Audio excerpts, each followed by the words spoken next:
주님이 겟셋마네 동산에서 기도하셨습니다. 주님이 겟셋마네 동산에서 기도하신 내용입니다. 아버지여, 만일 아버지의 뜻이면 이 잔을 내게서 옮겨 주시옵소서. 주님이 마셔야 한다는 이 잔은 십자가 형벌입니다. 십자가 형벌은 지구상에서 가장 고통스러운 사형 방법입니다. 그와 같은 고통스러운 십자가 형벌을 피하게 해달라는 주님의 기도입니다. 그러나가 중요합니다. 그러나 내 뜻대로 마시고 아버지의 원대로 하옵소서. 우선순위가 분명해야 됩니다. 내 뜻도 중요합니다. 그러나 주님의 뜻이 더 귀중합니다. 그날 밤입니다. 주님이 겟셋마네 동산에서 땀방울이 핏방울이 되도록 기도했습니다. 로마 군인과 대제사장의 하속들과 바리새인들이 고용한 사람들이 약 500명인데요. 이들이 무장을 하고 예수님을 체포합니다. 그리고 밧줄에 꽁꽁 묶인 채로 끌고 갔습니다. 우리 주님은 밧줄에 꽁꽁 묶인 채 어디로 끌려갔습니까? 먼저 안나스에게 갑니다. 안나스는 전직 대제사장입니다. 사람들이 주님을 전임 대제사장에게 끌고 간 이유가 있습니다. 현직 대제사장이 아님에도 불구하고 안나스에게 간 것은 진짜 권력은 안나스에게 있다, 그런 뜻입니다. 현직 대제사장을 뒤에서 조정하는 실권자라는 겁니다. 권력이 뒤에 숨어 있습니다. 당시 교회들이 그만큼 타락했다는 증거이기도 합니다. 안나스는 현재 대제사장인 가야바에게 예수님을 보냈습니다. 가야바 대제사장은 예수님을 죽여야 한다고 생각한 사람입니다. 그러나 가야바에게는 사형 집행권이 없습니다. 그래서 예수님을 사형 집행권이 있는 로마 총독 빌라도에게 보냅니다. 빌라도 총독이 보니까 예수님은 죄가 없습니다. 자기들의 종교적인 문제입니다. 자신들의 종교적인 문제는 자기들끼리 해결해야지 로마 총독인 내가 관여할 일이 아니다, 그렇게 생각했습니다. 그래서 빌라도 총독은 예수님을 유대 나라 왕인 헤롯에게 보냅니다. 헤롯 왕은 자신의 왕권을 지키기 위해서 두 가지 처신이 필요합니다. 하나는 실제 권력을 가진 로마 총독과 좋은 관계를 맺어야 됩니다. 그리고 다른 하나는 유대인에게 인심을 잃어서는 안 됩니다. 유대인들의 주장은 예수님을 죽이는 겁니다. 그러므로 사형 집행권이 있는 빌라도 총독에게 예수님을 다시 보냈습니다. 빌라도 총독은 아무리 조사해도 예수님을 사형시킬 만한 죄가 없습니다. 그와 같은 때 유명한 죄수가 있었습니다. 바라바입니다. 바라바는 모든 유대인들에게 공포의 대상이고 분노의 대상입니다. 마땅히 사형을 시켜야 되는 사람입니다. 그래서 빌라도가 유대인에게 제안합니다. 이번 6월절에는 전례에 따라 한 사람을 사면시킬 수가 있다. 바라바냐 예수냐? 빌라도 입장에서는 당연히 예수라 말할 줄 알았습니다. 왜냐하면 예수와 바나바는 비교 대상이 아닙니다. 그때 유대인들이 소리쳤습니다. 바라바요. 바라바를 석방하고 예수를 십자가에 못 박으세요. 아우성입니다. 사실 바라바를 석방하고 예수를 죽이라는 유대인들의 정체는 무엇입니까? 영적 정체는 무엇입니까? 당시 유대인들의 정체는 오늘날 교회를 상징합니다. 다시 말해서 교회가 예수를 죽여야 한다는 것입니다. 복음을 전하지 않는 교회가 있습니다. 도덕이나 외치고 윤리나 가르칩니다. 교회가 구원을 선포하지 않습니다. 여러분, 어느 교회를 가든지 가면 거기서 구원의 확신을 가져야 돼요. 그런데 교회를 다니는데 구원의 확신을 가르치지 않아요. 구원을 선포하지 않습니다. 그와 같은 교회는 예수님을 죽이자는 유대인의 모임과 같습니다. 그때 빌라도 총독이 유대인에게 이렇게 말합니다. 나는 예수에게서 사형을 시킬 만한 죄를 발견하지 못했다.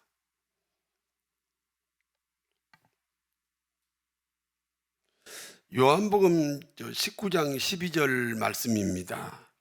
유대인들이 가장 미워하는 사람은 로마 황제 가이사거든요. 자기들을 지배하고 있으니까 로마 황제 가이사를 가장 미워하고 증오합니다. 그런데 예수를 죽여야 한다는 이유 때문에 로마 황제를 자신들의 유일한 왕으로 고백합니다. 스스로 왕이라고 하는 예수를 죽이지 않으면 로마 황제 가이사에게 반역죄가 된다는 것입니다. 예수를 죽일 수만 있다면 자신들의 증오 대상인 로마 황제에게 충성하겠다는 겁니다. 그렇습니다. 사단은 자신들의 목적을 성취하기 위해서 어제의 적이 오늘의 친구가 되기도 합니다. 여러분, 이단 있잖아요. 이단하고 공산주의가 같은 점이 있어요. 자기들의 목적을 성취하기 위해서는 그 방법이 다 선하다는 거예요. 그 방법이 다 정당하다는 거예요. 오늘 유대인들이 예수님을 죽이는 목적 때문에 로마 황제 가이사에게 충성하겠다. 만약에 예수를 죽이지 않으면 로마 황제에게 충성하지 않는 것이다. 갑자기 로마 황제에게 충성심을 가지게 됩니다. 마태복음 27장 24절에서 26절입니다. 예수를 죄 없다 하여 풀어주면 밀란이 일어날 수도 있다. 빌라도가 그렇게 생각한 겁니다. 그러므로 자신의 손을 씻으면서 이렇게 말합니다. 무죄한 사람을 죽이면 반드시 그 죄값을 치루어야 한다. 그러므로 나는 예수를 죽이고 싶지 않다. 무죄한 예수를 죽이고 싶지 않다. 그러나 너희는 예수를 죽여야 한다는 것이다. 그렇다면 그 죄값을 너희가 받으라. 그때 유대인들이 대답합니다. 예수를 죽인 핏값은 우리와 우리 자손에게 돌려라. 그래서 빌라도 총독은 어쩔 수 없이 예수님을 사형시키게 됩니다. 그 후 유대인들은 예수를 죽인 핏값을 어떻게 받았습니까? 2000년이 지난 어느 날입니다. 독재자 히틀러가 유대인을 600만 명을 죽였습니다. 히틀러가 유대인 600만 명을 죽일 때 제목이 무엇입니까? 예수를 죽인 사람들이다. 히틀러가 믿음이 있어서 그런 건 아니죠. 그런데 600만 명을 죽일 때 그 제목이 예수를 죽인 사람들이다. 하나님은 죄 없는 예수님이 죄인으로 죽은 그 핏값을 히틀러를 통해서 받아내고야 말았습니다. 드디어 예수님은 사형 언도를 받고 십자가를 지셨습니다. 십자가 지고 가는 예수님을 사람들이 희롱합니다. 구경 나왔던 구레네 시몬이 예수님의 십자가를 지게 됩니다. 그렇습니다. 예수님을 믿는 모든 그리스도인은 예수님의 십자가를 함께 지고 가야 됩니다.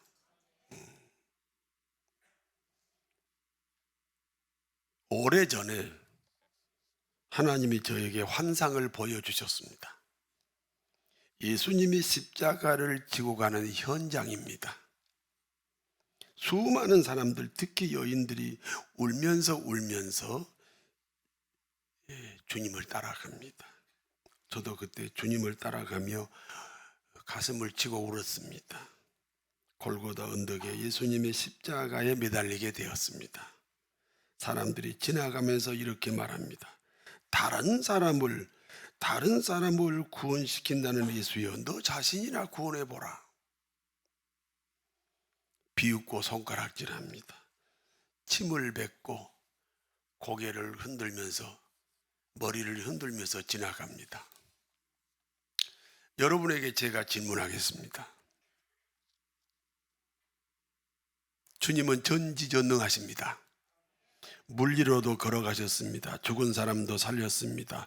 보리떡 5개와 물고기 2마리로 5,000명을 먹였습니다. 풍랑을 잔잔케 하셨습니다. 벙어리 말하게 하고 기머거리 듣게 하고 장님을 눈뜨게 했습니다. 귀신을 쫓아내시고 안진뱅이 걷게 하시고 중풍병자를 뛰게 하셨습니다.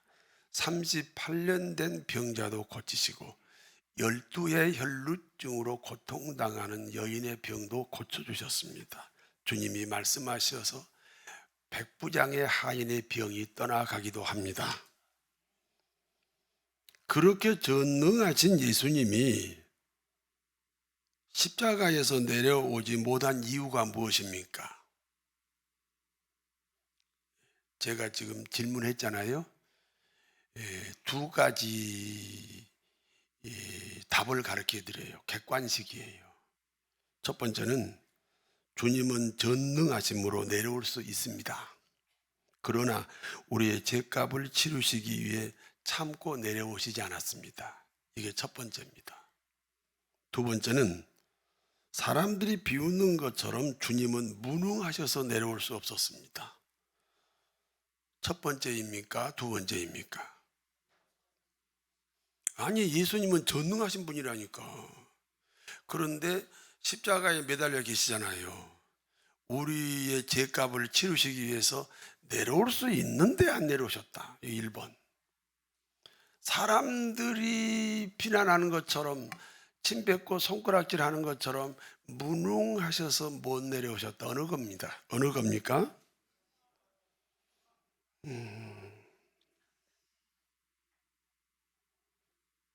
정답은 두 번째입니다. 여러분이 십자가에 매달리시면 내려올 수 있습니까? 주님은 지금 여러분의 몸으로 매달려 계신 거예요.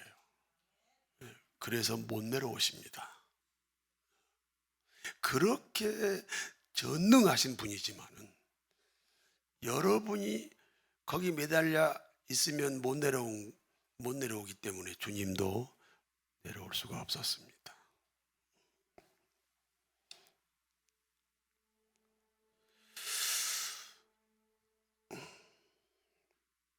거기 너 있었는가 그때에 주님 그 십자가에 달릴 때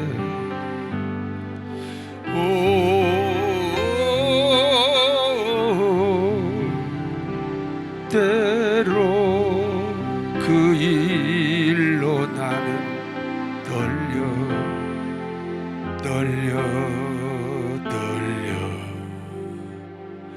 거기 너 있었는가 그때에 거기 너 있었는가 그때에 주님 그 속에 누일 때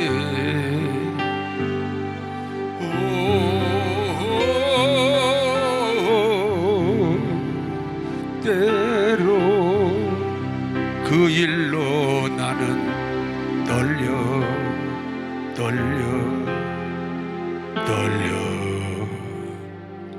거기 너 있었는가 그때에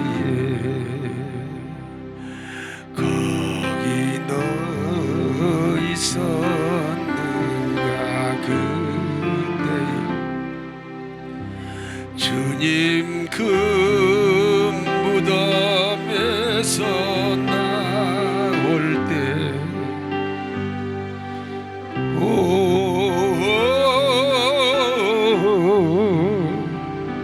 때로 그 일로 주께 영광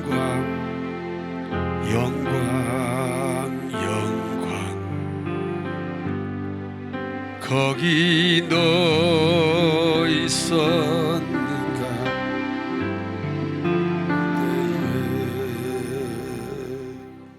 주님이 십자가 매달릴 때 너 거기 있었는가?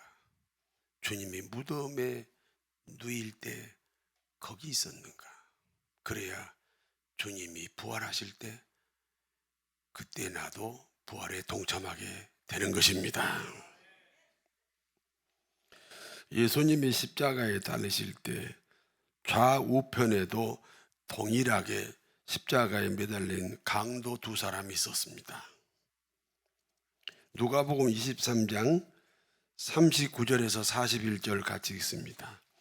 달린 행악자 중 하나는 비방하여 이르되 내가 그리스도가 아니냐 너와 우리를 구원하라 하되 하나는 그 사람을 꾸짖어 이르되 내가 동일한 정죄를 받고서도 하나님을 두려워하지 아니하느냐 우리는 우리가 행한 일에 상당한 보응을 받는 것이니 이에 당연하거니와 이 사람이 행한 것은 옳지 않는 것이 없느니라 하고 십자가에 매달린 연평 강도가 예수님을 비난하지요. 야, 너가 그리스도야? 그러면 너하고 우리를 구원해봐. 너도 구원 못하고 우리도 구원 못 시키지? 너 가짜 그리스도지? 그러면서 비난합니다. 그때 십자가에 매달린 오른편 강도가 왼편 강도를 꾸짖습니다. 너와 나는 마땅히 십자가형을 받을 만한 죄가 있어서 지금 마땅히 받을 형벌을 받고 있다. 그런데 여기 예수는 죄가 없는데 우리와 동일한 벌을 받고 있다. 죄 없는 사람이 죄가 있는 우리와 동일한 벌을 받고 있다는 겁니다. 그러므로 죄가 있는 너와 나는 하나님을 두려워해야 된다. 그렇습니다. 의인이 고난을 받을 때 그렇게 예수 잘 믿고 그렇게 순종 잘하고 그렇게 기도하고 그렇게 찬양하는 사람이 어느 날 고난을 당하잖아요. 그러면 불의한 우리는 하나님을 두려워해야 된다. 의로운 사람도 고난을 받는데 불의한 나는 그럼 어떡하라는 거냐? 그런 두려움을 가져야 된다. 그러므로 오른편 강도가 주님에게 부탁합니다. 누가복음 23장 42절에서 43절입니다. 같이 읽습니다. 이르되 예수여 당신의 나라에 임하실 때 나를 기억하소서 하니 예수께서 이르시되 내가 진실로 내게 이르노니 오늘 내가 나와 함께 낙원에 있으리라 하시니라. 예수여 당신의 나라에 임하실 때 나를 기억하소서. 그때 예수님이 말씀합니다. 진실로 진실로 네게 말한다. 오늘 내가 너와 함께 낙원에 있으리라. 예수 십자가에 자신의 십자가를 연합을 시켰습니다. 다른 말로 하면 그 자리에서 예수님을 영접한 겁니다. 구원입니다. 여기까지가 본문의 내용입니다. 이제 본문이 주는 교훈을 말씀드립니다. 본문이 주는 교훈을 이해하기 위해서는 다음 질문에 대답해야 됩니다. 예수님은 어떤 분입니까?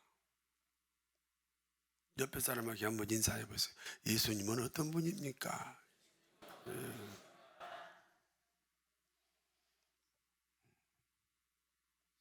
예수님은 어떤 분이죠? 예수님은 본시 하나님입니다. 그와 같은 하나님이신 예수님이 인간을 구원하시기 위해서 인간으로 오셨습니다.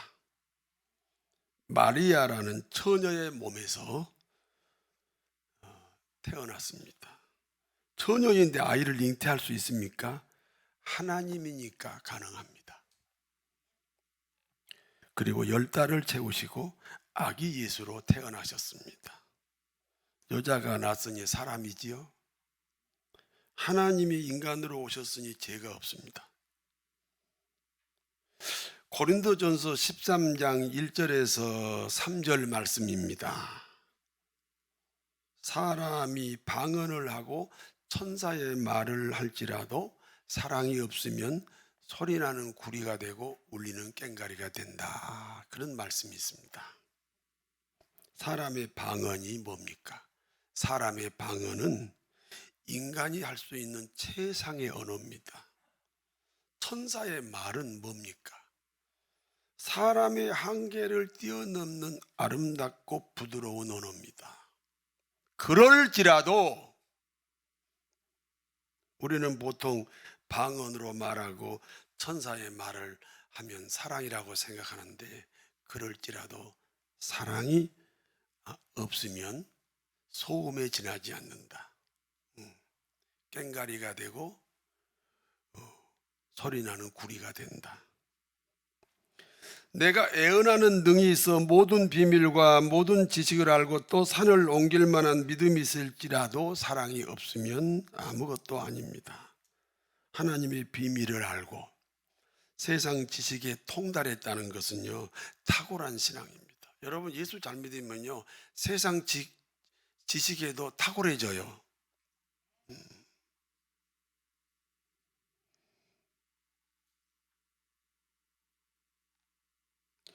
그것뿐이 아닙니다. 산을 옮길 만한 믿음이 있답니다. 산을 옮길 만한 믿음이 있어요. 그럴지라도 사랑이 없으면 그 같은 은사가 무효라는 거예요. 내가 내게 있는 모든 것으로 구제하고 또 내 몸을 불사르게 내어줄지라도 사랑이 없으면 내게 아무 유익이 없느니라. 재산을 모두 정리해서 가난한 사람에게 나누어 주었습니다. 나는 빈털터리가 됐습니다. 그것도 모자라서 자신의 장기를 병든 자에게 다 떼줬습니다. 그러면 자신은 이제 생을 마감했지요. 다 간도 떼주고 콩팥도 떼주다 보니까 자기는 생을 마감했습니다. 그럴지라도 사랑이 없으면 아무 유익이 없습니다. 무슨 뜻입니까? 그와 같은 희생이 사랑이 아닐 수 있다는 겁니다. 저를 보세요. 도대체 그러면 무엇이 사랑입니까? 저를 따라서 하세요. 예수 그리스도가 사랑입니다. 하나님의 자리를 버리고 인간으로 오셨습니다. 그리고 죄인이 되셨습니다. 그리고 그 죄인이 받을 형벌을 대신 받았습니다. 모든 그리스도인 안에 예수님이 계십니다. 예수님이 계시다는 증거가 무엇입니까? 상대방이 되어주는 인카네이션입니다. 상대방의 눈물이 나의 눈물이요, 상대방의 허물이 나의 허물이요, 상대방의 아픔이 나의 아픔입니다. 상대방의 슬픔만 나의 슬픔이 아닙니다. 상대방의 기쁨도 나의 기쁨입니다. 사람이 살아가는 일상에는 항상 상대방이 있습니다. 가정에도 있고 직장에도 있고 세상에도 있습니다. 상대방이 되어주는 그와 같은 마음과 행위가 사랑입니다. 이 부부간에 흔히 잘 싸우는 이유 중에 하나가 어떤 희생의 양이 사랑이라고 생각해요. 그래서 어떤 희생을 받아야만 내가 사랑받는다고 생각해요. 아닙니다. 사랑은 상대방이 되어주는 것이 사랑입니다. 이해가 되시면 아멘 하세요. 예수님이 그랬잖아요. 예수님이 여러분이 되어주셨잖아요. 앞으로 부부간에요, 자꾸 희생을 요구하지 마시고요, 상대방이 되어주시기를 바랍니다. 앞뒷 사람에게 한번 인사할까요? 나는 너가 되어주겠습니다. 내가 보고 있어요. 안 하는 사람이 많아요. 다시 하세요. 나는 내가 되어드리겠습니다. 왜냐하면 예수님이 그랬잖아요. 우리 안에 예수님이 계시잖아요. 그러므로 예수님의 사랑을 다른 사람에게 흐르게 하는 겁니다.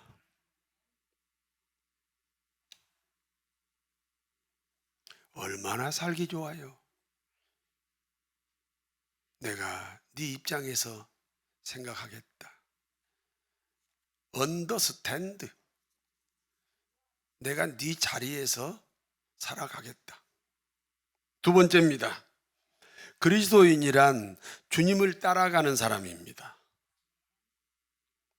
우리 주님은 베들레헴 마구간에서 태어날 때 그때 사람들이 있었습니다. 예수님의 부모가 있었고요, 밤을 새우며 양을 키우는 목자가 있었고요, 그리고 애물을 바치는 동방 박사가 있었습니다. 그 중에 한 사람이 나 자신이라는 고백이 주님을 따르는 사람입니다. 아니, 우리가 주님을 따르는 사람이라니까. 그러면 예수님 태어날 때 주위에 사람들이 있었잖아요. 그 중에 한 사람이 나여야 한다. 주님이 기적을 일으키는 현장에 수많은 사람들이 있었습니다. 오병이어로 5,000명을 먹일 때 5,000명이 있었습니다. 나면서 소경의 눈을 뜨게 할 때도 사람들이 있었습니다. 12의 혈루증 여인을 치료할 때도 사람들이 있었습니다. 배를 타고 항해하는 길에 풍랑을 꾸짖었습니다. 그때도 12제자가 있었습니다. 주님이 기적을 행하실 때 반드시 주님 곁에 어떤 사람이 있습니다. 그 어떤 사람 중에 한 사람이 나 자신이라는 고백이 필요합니다. 그래야 주님을 따라가는 사람이니까요. 다시 말씀드립니다. 우리는 기독교인입니다. 기독교인은 주님을 따라가는 사람들입니다. 그렇다면 주님이 십자가에 매달려 계실 때 그때 누가 주님과 함께 있었습니까? 아니, 우리가 주님을 따라가는 사람들이라고요. 그러면 이제 쭉 따라가다가 주님이 십자가 매달렸죠? 그때도 주님을 따라가야 돼요. 그때 누가 따라갔냐고요? 누가 따라갔어요? 강도입니다. 강도. 그러면 그 강도를 자기 자신으로 고백해야 됩니다.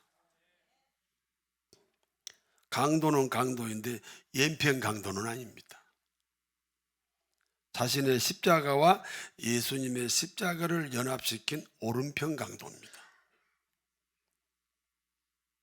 주님이 말씀합니다. 나는 의인을 부르러 온 게 아니라 죄인을 부르러 왔다. 아니, 본인이 죄인이라고 해야 주님이 구원시키지, 의인이라고 하는데 어떻게 구원시키냐, 그런 뜻입니다. 자신을 오른편 강도라고 고백하지 않고는 주님을 끝까지 따라가는 사람이 아닙니다. 주님이 십자가에 매달릴 때 12제자도 다 도망갔습니다. 근데 결국은 그 끝까지 주님 십자가 선상까지 함께 따라간 사람이 누구였다고요? 강도입니다. 그러면 나를 누구라고 고백해야 돼요? 강도라고 고백해야 됩니다. 나는 남편 앞에 강도 아내입니다. 강도가 뭐예요? 뭘 빼앗아가는 사람이 강도잖아요. 뭐 시커멓게 옷을 입고 칼을 들고 100만 원 가져가세요. 그건 강도가 아닙니다. 강도는 우리의 행복을 빼앗아가는 사람이 강도입니다. 그렇지요? 그러면 남편 앞에 강도 아내입니다. 잘 생각해 봐. 우리 남편이 다른 사람한테 장가를 갔으면 더 행복할 수도 있었어요. 우리 남편이 유명한 그 잘생긴 탤런트하고 결혼했으면 아주 얼굴이 싱글벙글 할 텐데 나하고 결혼해갖고 늘 찡그리고 다닌 것 같아요. 강도입니다, 강도. 나는 아내 앞에 강도 남편입니다.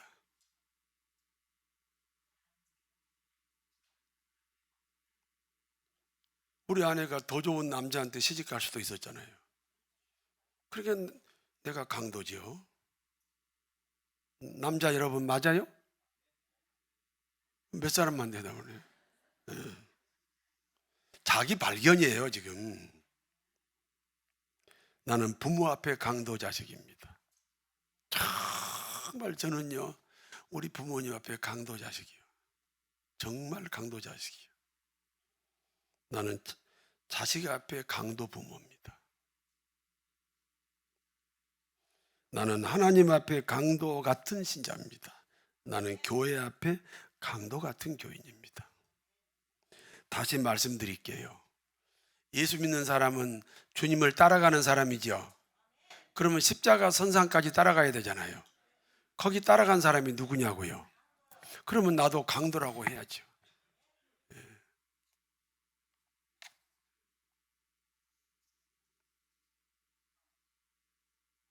그와 같은 고백이 십자가 선상까지 따라간 그리스도인이라는 사실입니다. 성도 여러분, 자신을 강도라는 고백과 함께 이제 십자가를 지나 부활에 동참하게 됩니다. 예수님이 사랑입니다. 하늘 보좌 영광을 버리고 낮고 낮은 인간의 자리로 오셨습니다. 우리 모두는 그리스도인입니다. 상대방의 자리로 내려가야 됩니다. 그리하여 주님이 주신 사랑을 이웃에게 나눌 수 있습니다.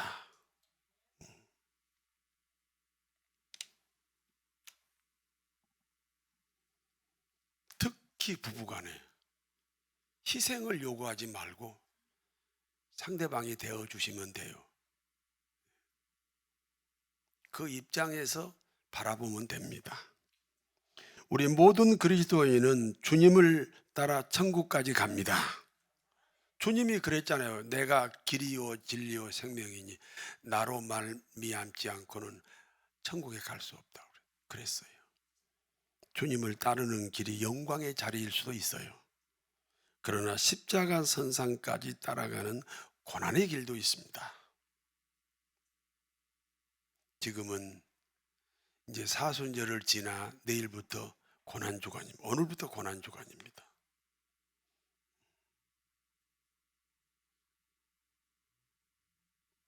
자신을 오른편 강도로 고백함으로 천국까지 주님을 따르는 복되고 복된 성도 여러분 되시기를 진심으로 축원합니다. 거룩하신 아버지 하나님, 천지를 창조하신 하나님이 인간으로 오셨습니다. 그리고 나 같은 죄인이 되셨습니다. 그와 같은 사랑이 다른 사람에게 흘러가도록 그리스도의 증인으로 살게 하옵소서. 전능하신 하나님, 나는 누구입니까?